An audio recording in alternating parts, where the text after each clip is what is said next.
Hello in there. Come on out. I am quite envious of your ability to live in a bookshelf. That has long been a daydream of mine personally. In fact, that is something I once wrote. I once wrote a poem about. Um, which yes, I think that will be what we could read today. Here, have a seat. Um, it is a Wednesday, late January now. Let's have some candlelight.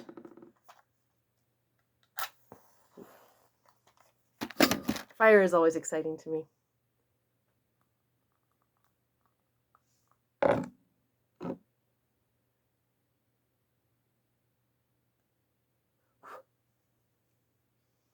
Hmm.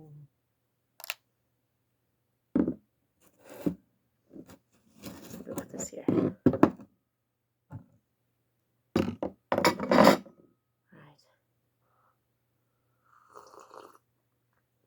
I've got my tea and I'll show you actually. I have today I made a rather chaotic cake. Just for no particular reason, just because I could.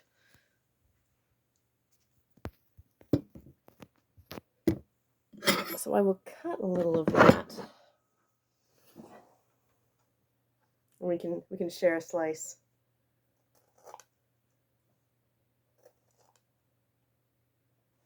Hmm.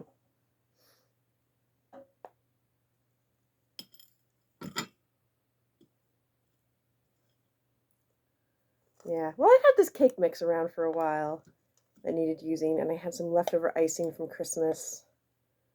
And sometimes you just want to celebrate stuff, whatever the occasion happens to be. Huh. All right. I'm gonna try a bit.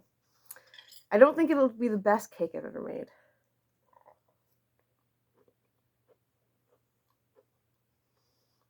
But it's not bad. Yeah, definitely help yourself. Okay. So I have the books of many wonderful authors in my shelves. And I also have the book that I wrote. Which over here in the poetry section, it is the first book, well, the tied for the first book. And it is called Paperscape. I always wanted to write a book. I remember when I was very young, my plan was to write a book about my dog and use construction paper and then sneak it into my public library. That I never got around to it, but I did get around to making a book eventually, many many years later, and it means a lot to me. It's I love this book. This is the back cover poem, which I was maybe trying to channel a little Shel Silverstein. This is the back door to the lore kept in store in the whispering pages within. Come in, come and bark, something gleams in the dark, and it's spinning a spell now, come in. Only first flip the book, for the front of it looks like a much better place to begin. And my sister Abby helped me design it and everything. And I did all the illustrations. With scribbly pen and then mostly pencil crayon. I'm fond of this one. Yeah, actually, and that has opened to the poem that I wanted to read for you now. A poem called Shelf Life, and I'll let you see that a little bit more closely, and maybe after I will show you some of the items that I used to draw that from.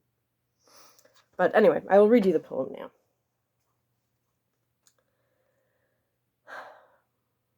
I think I should like to reside on a shelf and sleep in a matchbox at night. With knickknacks and trinkets the size of myself, and no tests or papers to write. For company, I would keep porcelain friends, and the bust of some infamous head. I would write with voluminous feathery pens, and the ravens would bring me my bread. I would crack open covers of large printed books to see what their stories unlock. I would brush off the dust from my bishops and rooks, and I'd sleep to the tick of the clock.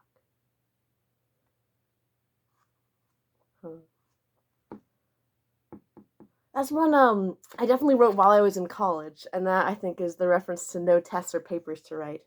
I think just looking at my bookshelf, when at a time when I was busy or had a lot of deadlines and assignments, the idea of just being able to shrink, to be able to be very small and only have all the time in the world for reading, and sort of to escape, was a very appealing idea to me in that moment. That poem actually has been translated into Farsi. And I can't really read the I don't speak Farsi, but my brother-in-law does. Um, and so yeah, so the pun doesn't necessarily in the title of Shelf Life doesn't necessarily translate, but I think overall from what my brother-in-law told me about the translation, I think they did a good job. The idea went across.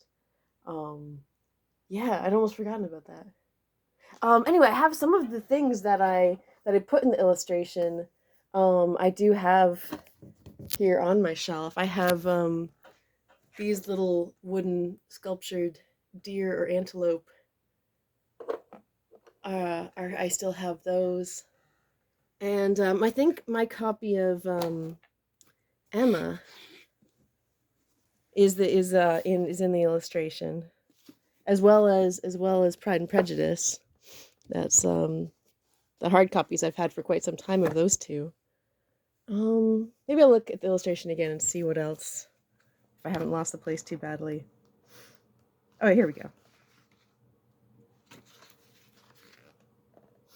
So we've got a matchbox.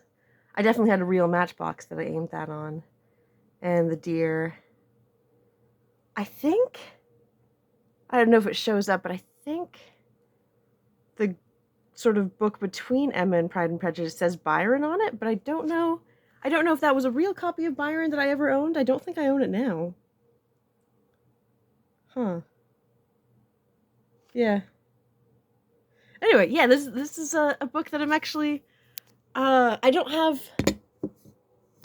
too much dread of looking back at my own work. I actually still have a great deal of delight. I'm delighted by my own poetry, whether that's a good thing or not. And just everyone who helped to make this book a reality. My sister who worked so hard on it, and and all the people who supported it on Kickstarter. Um, I'm very so grateful for all of that, and just the delight of being able to have something in ink and paper, um, that I don't know, feels like, yeah, the expression of my heart, um, and to have bright colors and yes. Anyway, so the book is a great joy to me, and I'm glad that it has been. I found that it has been a joy to some others as well, and. I'm very glad of that. I might redo another one from it someday. But for now, I think I will bid you adieu, and I hope you are staying warm and well. Cheers.